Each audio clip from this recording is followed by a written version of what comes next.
Dans le tutoriel d'aujourd'hui, je vais continuer à parler des expressions. Je vais vous montrer comment mettre en lien un calque avec une piste sonore à l'aide des expressions.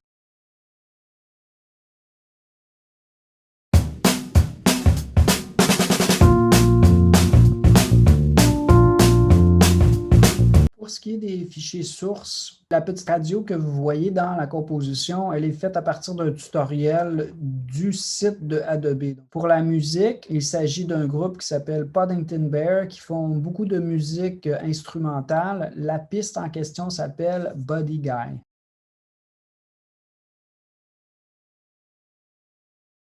Je ne vous ferai pas toutes les étapes de cette composition-là. Il y a une partie des étapes qui sont faites dans un tutoriel sur les particules, donc les notes de musique que vous voyez, que je vais vous présenter dans ce tutoriel, c'est la section où le texte va réagir à la musique. Pour faire ça, je vais recommencer à zéro dans une nouvelle composition. Je vais aller placer notre piste audio Buddy Guy.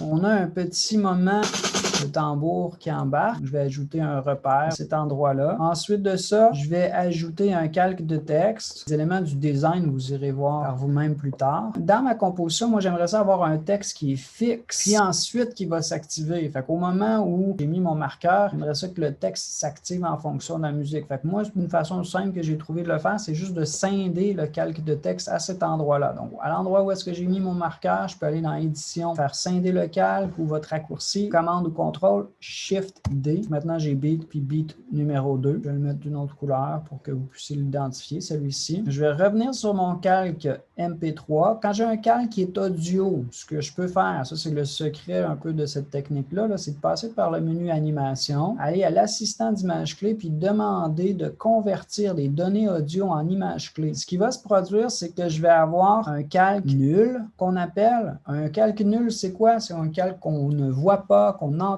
pas, mais qui est utilisé très souvent pour le parentage et les expressions. Donc, je peux mettre de l'information là, des images clés, puis ça va être le parent de d'autres calques, par exemple. Donc, c'est ça qu'on a créé. Évidemment, on ne voit pas le mot calque nul parce que After Effects renomme ce calque-là amplitude audio. Si je vais à l'intérieur de ce calque-là, je vais voir qu'il y a un effet avec une couche de droite, donc côté droite, gauche, puis stéréo si tu veux, là, ou une combinaison des deux couches, à l'intérieur duquel j'ai une propriété qu'on a appelée curseur. Si je zoome, vous voyez qu'il y a toutes sortes d'images clés avec des valeurs numériques. Les valeurs numériques font référence au signal audio. Si je reviens sur mon calque audio puis je fais L pour levels ou signal, je vais voir, ben là, je vois qu'il y a des pics. Évidemment, juste comme ça, ben, ça fait absolument rien. Le texte ne bouge pas. Hein. Je veux vraiment utiliser ces informations que j'ai dans mon calque nul pour animer mon texte. Pour faire ça, je ne peux pas utiliser du parentage, je dois utiliser les expressions. Donc, l'expression, moi, j'ai choisi de l'ajouter sur l'échelle. Je fais S pour échelle. Je fais Alt-clic pour ajouter une expression. On voit les chiffres qui sont en rouge. On voit le début d'une expression. Puis, on va aller mettre l'échelle en lien avec curseur. Moi, je vais choisir les deux couches. Ça ne dérangerait pas vraiment l'un ou l'autre. Des fois, il y a des valeurs un peu différentes entre droite puis gauche, mais souvent, c'est les mêmes. Je vais agrandir ma timeline pour que vous puissiez bien voir. Puis là, je vais dire échelle. OK, on peut s'imaginer que ça serait comme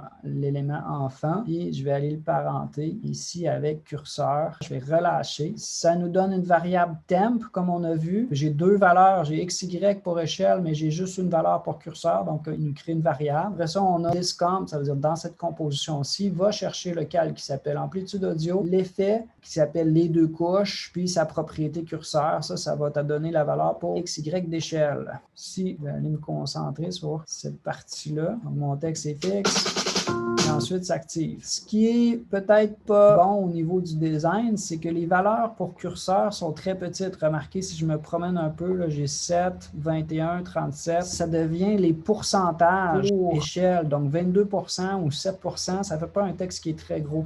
Fait que moi, ce que j'aurais tendance à faire, c'est d'aller modifier un peu le code ici. Je vais aller au bout de la ligne. Je vais écrire juste avant le point-virgule, puis je vais écrire plus 100.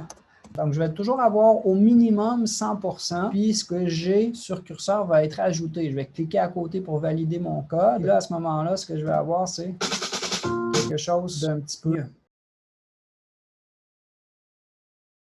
Pour aller plus loin, il s'agit d'appliquer les différentes étapes qu'on vient de faire. Peut-être vous pourriez aussi essayer de lier d'autres propriétés que l'échelle. Les possibilités sont infinies. Ça pourrait être un effet, ça pourrait être la rotation, ça pourrait être un éclairage, ça pourrait être une caméra. À vous de voir qu'est-ce que vous êtes capable de faire et j'ai bien hâte de voir vos résultats.